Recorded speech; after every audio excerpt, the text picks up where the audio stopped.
No mundo de tantas sombras, tanta escuridão, tantos desafios, é muito importante que saibamos brilhar a nossa luz.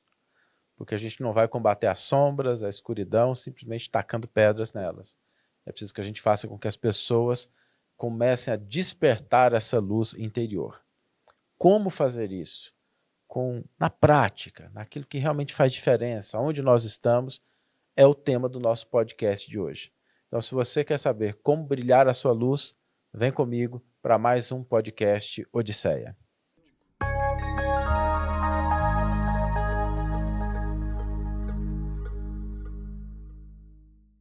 Olá, meus amigos, olá, minhas amigas, sejam todos muito bem-vindos ao podcast Odisseia, um podcast dedicado ao desenvolvimento humano, pessoal.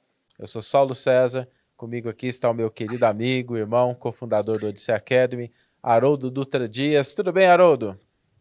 Bom dia, Saulo. Estamos aqui no nosso podcast tradicional, esse Exatamente, momento aí de reflexões para a comunidade Odisseia. exato. E hoje nós vamos falar sobre um tema muito importante, que é o que a gente colocou na chamada Brilhe a Vossa Luz. E, Haroldo, acho que a gente está precisando de acender umas luzinhas no mundo, né? O mundo está meio, Tá precisando, meio sombrio, bem tá obscuro. precisando. É porque é um mundo focado no que falta, um mundo focado na deficiência, um mundo focado nas questões problemáticas e a gente precisa dar uma ênfase para o potencial, para aquilo que cada um pode contribuir, para a singularidade. E eu acho interessante isso, Haroldo, porque talvez no mundo de redes sociais a gente perdeu um pouquinho esse contato com a individualidade do ser humano, com o que cada um tem para oferecer. E pode parecer que as pessoas são todas iguais, ou que algumas não conseguem, ou que não tem nada. A gente às vezes até alimenta essa mentalidade. Eu vejo muitas pessoas dizendo assim: ah, eu não consigo, eu não vou dar conta, não tem jeito, não tem recurso. E isso é uma construção de uma mentalidade que a gente precisa mudar, porque não é possível. E aí todo mundo conhece a sua crença, a minha crença, nós acreditamos num Deus, nós acreditamos, chama, dê o nome que quiser, mas a gente acredita no poder superior. Não é possível que um ser humano tenha sido criado sem esse propósito de brilhar a luz, de progredir, de contribuir, de se transformar, de aperfeiçoar. Nós estamos aqui com um propósito que não é o de ficar como a gente está, né? Exato, exato. E durante muitos séculos, Saulo, a gente tem um sistema, às vezes religioso e filosófico, para fazer com que as pessoas se sintam culpadas, né? Um sistema focado muito no erro, na culpa, no que é puro, no que é impuro. E quando você tem esse tipo de foco, você esquece do resultado, do impacto que a pessoa tem. Então, durante muitos séculos, por exemplo, a gente acreditou que se você se isolar e ficar ali numa suposta pureza, você está dando uma grande contribuição, mesmo que você não tenha nenhuma ação, não esteja transformando vidas. Né? Então, o brilhe a vossa luz, eu acho essa expressão muito forte, né? Está no Sermão da Montanha. Eu acho ela forte porque ela diz assim: você precisa impactar, você tem que deixar um legado. Né? A continuidade dessa passagem é muito bonita. Né? Você não consegue esconder uma cidade edificada sobre um monte, você não deve esconder a candeia. Ou seja, a sua vida tem que contribuir para as pessoas que estão ao seu redor, para a comunidade na qual você vive, para a sociedade. Você tem que gerar algo concreto. Não é só sobre você, é sobre iluminar, é sobre construir, é sobre colaborar. Isso eu acho muito legal. E Haroldo, queria aproveitar um ponto, porque às vezes a gente coloca essa questão como se ela fosse somente uma questão de crença, de valores, e obviamente que tem uma dimensão assim, mas você comentou, né? Uma pessoa que foca só na culpa, uma pessoa que foca no problema. Do ponto de vista neurológico, do ponto de vista psicológico, existe uma diferença entre a pessoa que ela está focada em, vou usar a expressão, tema do podcast, brilhar a sua luz, e uma pessoa que não está focada nisso, que ela está focada mais nos problemas? Você que se formou em psicologia, agora doutor em neurociências, existe alguma coisa que a gente pode identificar entre as pessoas que fazem essa opção? Saulo, tem uma coisa tão curiosa. Durante o século XX, a gente teve assim, muito esforço para criar testes de personalidade. Testes que pudessem medir a personalidade. E um deles se destacou, que é o chamado Big Five. Então ele escolheu 5 fatores, 5 elementos para você medir e identificar ali quais seriam os traços de personalidade. E um dos traços de personalidade que é utilizado para medir é o chamado neuroticismo. O que esse traço mede? O quão focado você é em problema. Uau. Né? O quão focado você é no obstáculo e na dificuldade. Então, pessoas com um alto grau de neuroticismo, ela está sempre pensando no pior, ela está sempre esperando que o pior vai acontecer, ela está sempre focada na dificuldade, no obstáculo, no que tem de errado, e ela tem dificuldade de enxergar a solução, os caminhos, as possibilidades. E é claro, o neuroticismo é um dos fatores que contribuem para a ansiedade, para o estresse e até para o adoecimento. Então é muito, Será que a muito gente, significativo isso, né? Porque a gente consegue medir. será que a gente conseguiria afirmar? É lógico que com todo o cuidado, com um certo grau de zelo, né? Porque a gente adentra o mundo acadêmico, a gente sempre tem uma preocupação muito grande com isso, mas que brilhar a luz contribui para o nosso bem-estar psíquico, contribui para a gente ter relacionamentos mais agradáveis, mais significativos, para a gente impactar a nossa vida, né? Profissional, financeira. Tem uma relação que a gente pode estabelecer? Total, Saulo, total, total. A própria OMS, quando ela define saúde, ela diz que saúde não é ausência de doença. Então, você pode ter uma hipertensão, você pode ter um transtorno psiquiátrico, você pode ter uma série de outras condições e ter um estilo de vida e uma postura que te dê uma vida muito boa. Você viva com saúde. Então, saúde não é só não ter doença. Porque a pessoa que não tem nenhuma doença, Saulo, pode viver de forma péssima. E aí ela diz assim, que a saúde, portanto, é você ter propósito. Olha que interessante. Saber lidar com o estresse normal do dia a dia e contribuir para a comunidade onde você vive. Olha.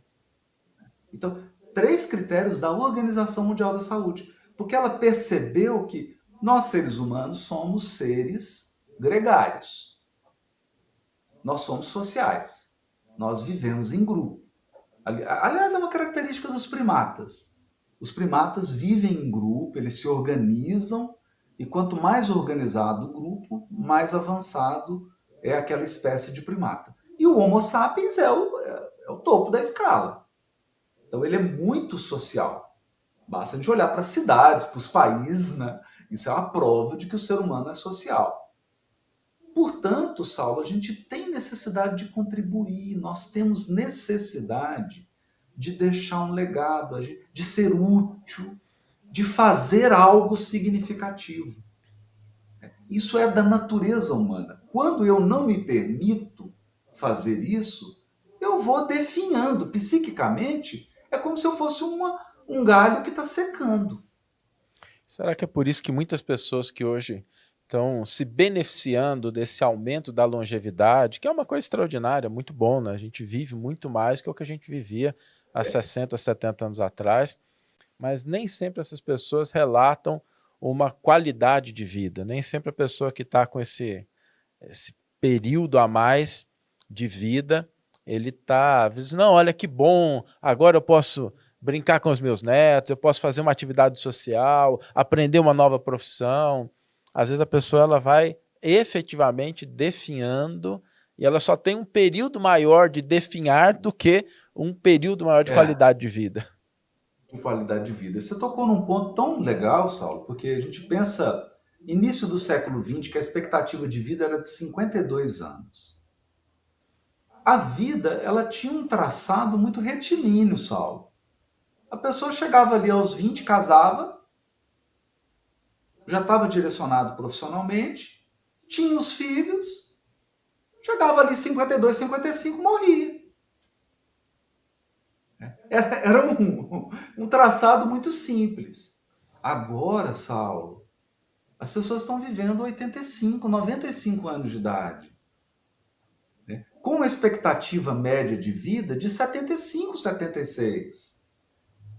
Ou seja, você tem que ter um planejamento de vida para depois dos 60. Tem muita coisa que você faz até os 60, que é ter um relacionamento, casar, ter filhos, profissão, etc. Ou não, né? Cada um tem um caminho. Mas e depois dos 60? E depois que você cumpriu, você tem um outro prolongamento, um outro plano de vida. Então o que a gente percebe? Pessoas que estão perdidas, aquele cachorro que fica correndo atrás do carro, aí na hora que o carro para, ele não sabe o que fazer. Passou dos 60, o que eu vou fazer da minha vida? E ela não fala, não, a pessoa tem que ter só um curso, ela tem que ter só uma profissão, ela só pode fazer uma coisa, eu estou velha demais. Quer dizer, ela se colocou numa grade que é puramente mental.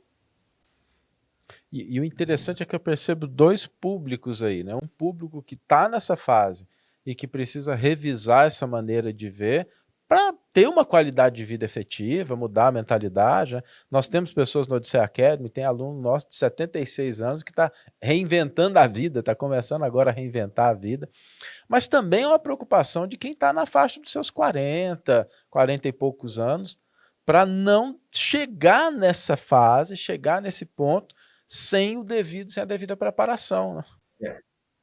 Aí você tocou num ponto legal, porque eu vejo hoje jovens assim, jovens e pessoas maduras, 20, 30, 35, que ainda estão num modelo linear de planejamento de vida. Aí eu vou fazer só isso, aí esse curso aqui, aí acabou, eu não preciso fazer mais nada, e aí minha vida está definida. Então ele traça um projeto linear para uma vida que se tornou uma teia. Porque a vida hoje se tornou uma teia. Eu posso até citar uma experiência pessoal, sabe? Eu fiz psicologia, me formei em psicologia, né? Metade da minha turma eram pessoas da minha idade. Entre 45 e 55, metade da turma. Eram pessoas que estavam no segundo, na terceira graduação. E a mesma coisa eu estou vivendo agora na biomedicina, que eu terminei a psicologia, mas ano que vem me formo na biomedicina. Então, é muito interessante isso, que as pessoas estão se reinventando.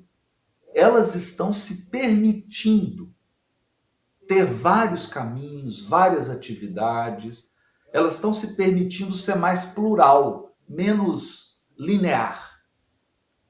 E esse é um ponto interessantíssimo para a gente pensar. Agora, na sua fala, tem uma coisa que às vezes as pessoas não se atentam muito, que é, não, a pessoa está se reinventando, ela está sendo plural, mas tem uma energia sendo gasta aí. Tem um conjunto de decisões que a pessoa toma. Ou seja, decidir fazer uma nova graduação, decidir fazer um novo curso, decidir investir em você, é algo que não é assim, não vai acontecer, né? Precisa de uma decisão. Eu vou usar uma metáfora aqui.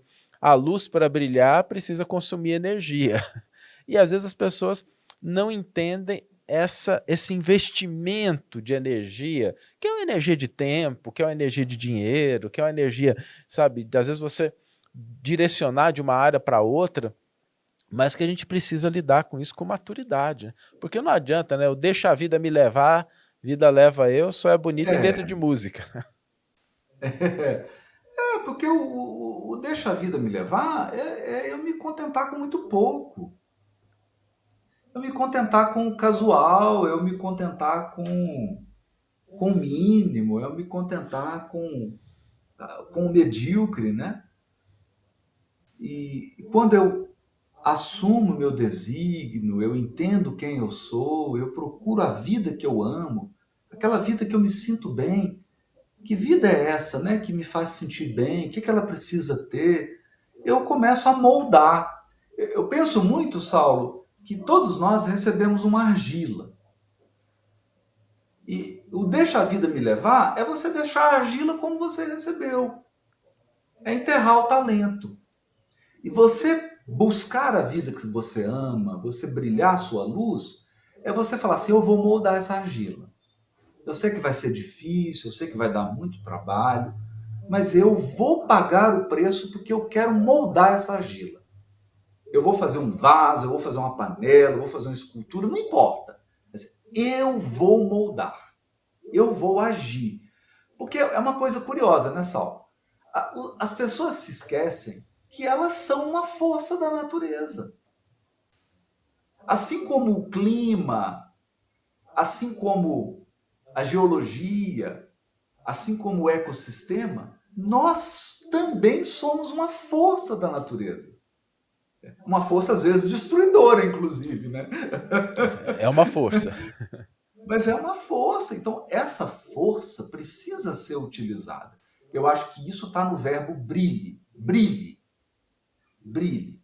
Esse imperativo brilhe quer dizer, coloque essa força para funcionar. Coloque essa força em ação.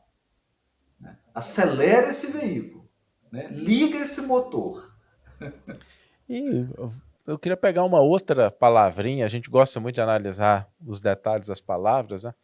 Quando falo vossa, né, a sua luz, que é a questão da identidade, da individualidade, da característica individual, porque tem gente querendo imitar a luz do outro, tem gente querendo subir no palco alheio, tem gente tomando como modelo uma coisa que eventualmente pode funcionar para outra pessoa, mas não funciona para ela. E tem gente, inclusive, copiando os desastres, né, dos outros. Poxa vida. E o que eu acho mais triste nisso tudo, Saulo, porque quando você copia, quando você quer a luz do outro, você pode escalar uma montanha difícil. E quando você chegar no topo dela, você fala assim: não é isso que eu queria. Não é essa vida que eu amo. Não é essa vida que eu queria viver. Eu me tornei uma cópia de alguém e agora eu estou infeliz. E é isso que vai acontecer, Sal.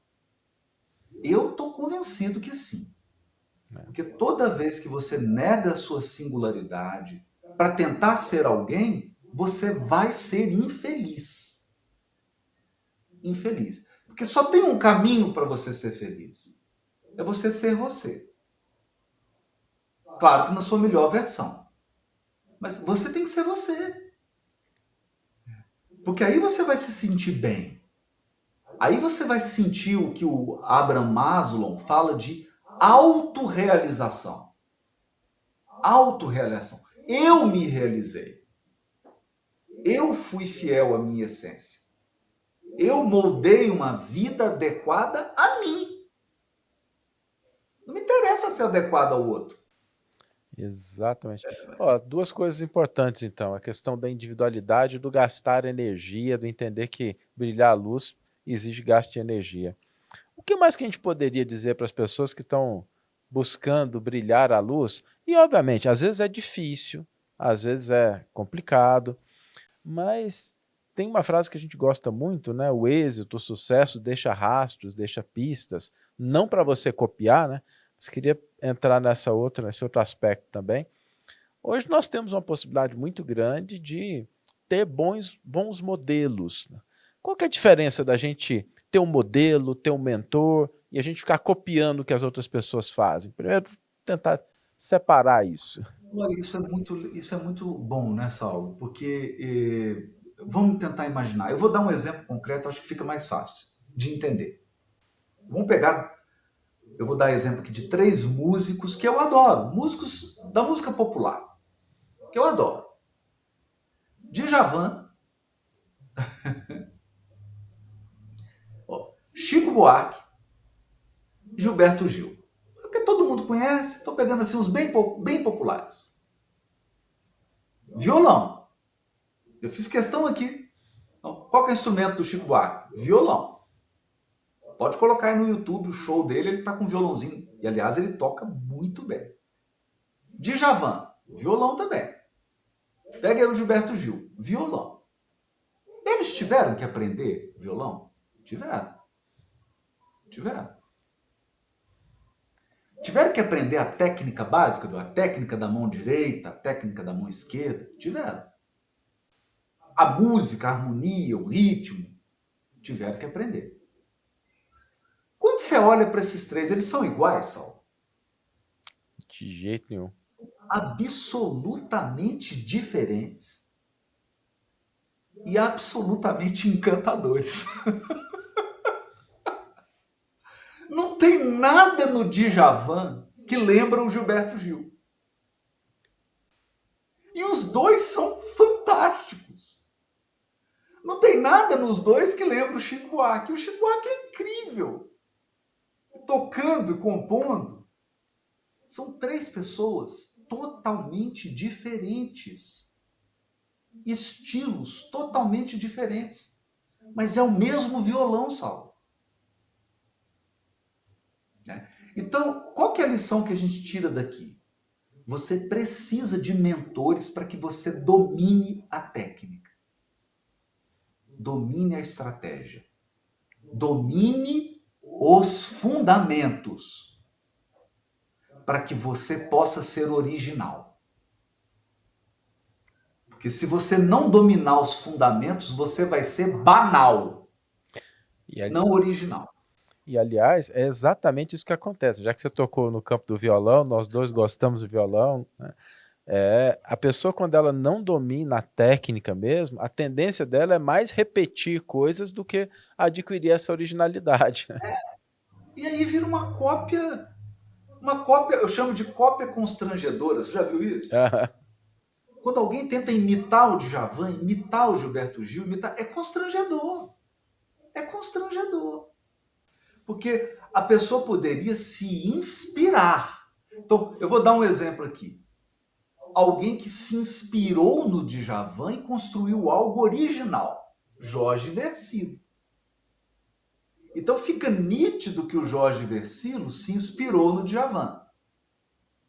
Mas ele construiu algo tão único, tão legal, que é prazeroso demais ouvir Jorge Versilo. É ele. Ele é singular. Mas você percebe que ele teve como mentor, que ele se inspirou no Djavan. Ele se inspirou no Djavan, mas ele não copiou o Djavan.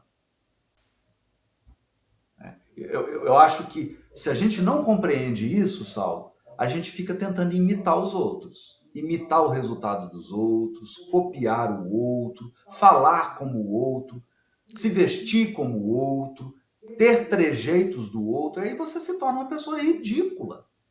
Ridículo. Ridículo. Ou então no outro extremo, né? 2 extremos. O extremo de você tentar copiar e o extremo de você tentar fazer sozinho, ignorar a técnica, ignorar que alguém veio antes, que alguém já percorreu aquele banal. caminho, né? Aí vira uma coisa... Aí vira banal. Vira banal. É a pessoa que pega um fogão ali, uma panelinha, e ele acha que ali sozinho ele vai superar a técnica de grandes escolas de gastronomia que contam com dezenas de mulheres e homens que dedicaram a vida para a cozinha e que dominam a técnica, e essa pessoa achar que sozinha, em alguns meses, ela vai aprender uma experiência que somada dá mais de 1000 anos. Esse é o ponto, porque você pega ali uma escola de gastronomia, você reúne, tem uma ali que tem 30, o outro 40. Quando você soma aquilo, dá mais de 1000 anos de experiência. Aí a pessoa acredita que com um mês, com um ano, ela sozinha vai encontrar soluções de 1000 anos de experiência. É ingenuidade. E aí vira banal. Vira banal.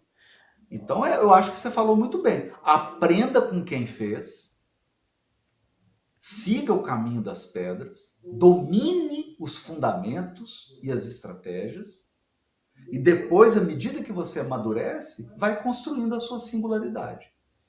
Vai colocando o seu toque e a sua personalidade. Exato. Haroldo, o tempo voa, né, quando a gente está no podcast, é um bate-papo tão Boa, é gostoso, muito. mas eu queria aproveitar, porque nós estamos em pleno evento Obra-Prima, qual seria aí seu conselho para alguém que está se sentindo meio apagado, meio apagada, profissionalmente, no relacionamento, financeiramente, para que a pessoa possa começar a brilhar a luz, além, é claro, de acompanhar a Obra-Prima. Está lá todos os episódios. Saulo, um GPS que você manipulou de forma equivocada pode te colocar num lugar oposto do que você deseja alcançar. Então, aprenda a manipular, aprenda a lidar com o seu GPS interior. E é sobre isso que nós vamos falar no Obra-Prima. Como ajustar o seu GPS interior para você alcançar a vida que você ama. Não é que eu, Haroldo, amo, não. A minha é a minha. A do Saulo é a do Saulo. É a vida que você ama. É a vida que faz sentido para você.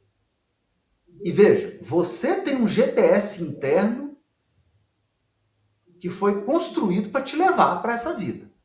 Mas você tem que ligar esse GPS e configurar para você partir na direção da vida que você ama, da vida que te faz se sentir bem, alcançar as coisas para você ser você e viver mais e melhor. É isso aí. Bom, para todas as pessoas que estão nos acompanhando aqui, queremos desejar uma ótima quarta-feira, um dia extraordinário e acompanhem hoje à noite a nossa última live do evento Obra-Prima. Um abraço, pessoal, e até lá. Um abraço, pessoal.